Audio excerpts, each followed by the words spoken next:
Nesse post eu queria falar com você sobre algumas áreas da vida que são de tremenda importância e que você precisa colocar diante de Deus para ouvir a voz de Deus e preparar os seus planos à luz dos planos de Deus. A primeira área que você precisa colocar é a sua vida com Deus.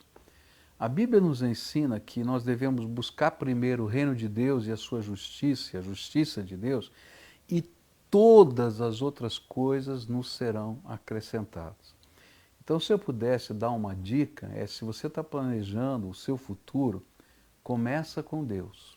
Primeiro Deus, Ele tem que ser o primeiro na sua vida.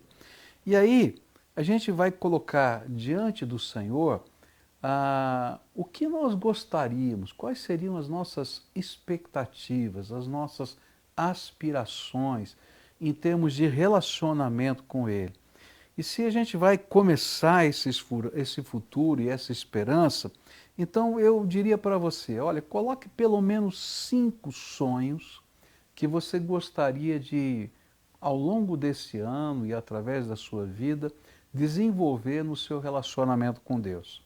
Por exemplo, eu vou falar de alguns sonhos meus. Por exemplo, o primeiro sonho, eu gostaria muito de crescer na minha intimidade com Ele. O segundo sonho, eu gostaria de viver experiências com o poder de Deus. Eu gostaria de experimentar o poder de Deus na minha vida. Em alguns momentos, eu gosto de saber se Deus tem algum dom espiritual novo para acrescentar na minha vida.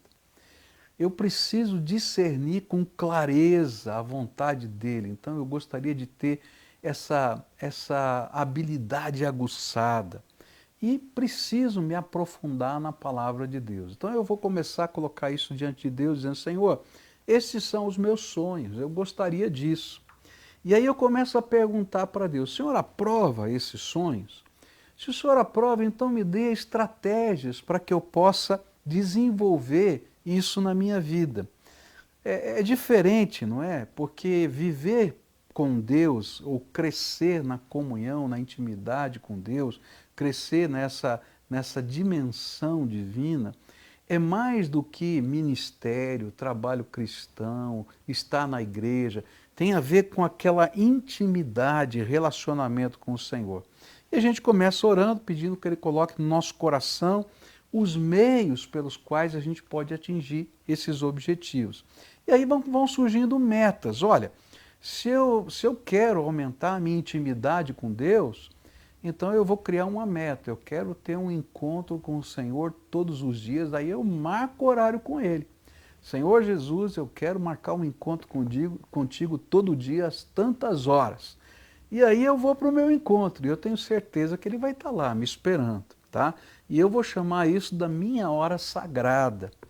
E se eu quero crescer na compreensão da palavra, então eu vou, nesse projeto, colocar qual é a minha meta de leitura da Bíblia.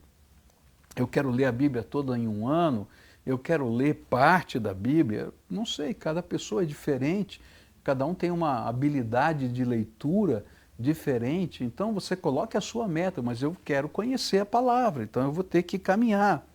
E eu vou ter que dar passos de fé, se eu quiser que um novo dom espiritual venha na minha vida. Por exemplo, se você está orando, Senhor, eu gostaria que o Senhor me usasse no teu poder para que pessoas pudessem ser curadas, que o dom da cura me fosse dado. Ora, então eu vou agora, diante de Deus, pedir a Ele permissão para começar a orar pelos enfermos. Então eu vou, dentro do meu esquema de vida, de trabalho, marcar dias e horários para visitar pessoas enfermas e ir lá orar por elas.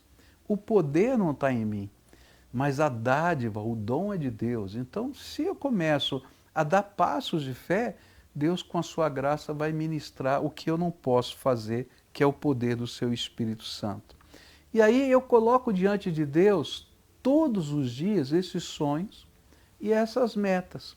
E eu reviso para ver se Deus tira algumas, acrescenta outras, não é? Ou simplesmente diz, vai, continua nessa lida. Então, primeira área, comece com o Senhor, na sua intimidade com Ele. Esse é o grande desafio, porque se Ele estiver conosco, todas as outras coisas nos serão acrescentadas. No próximo post, eu vou falar de uma segunda área de tremenda importância nas nossas vidas.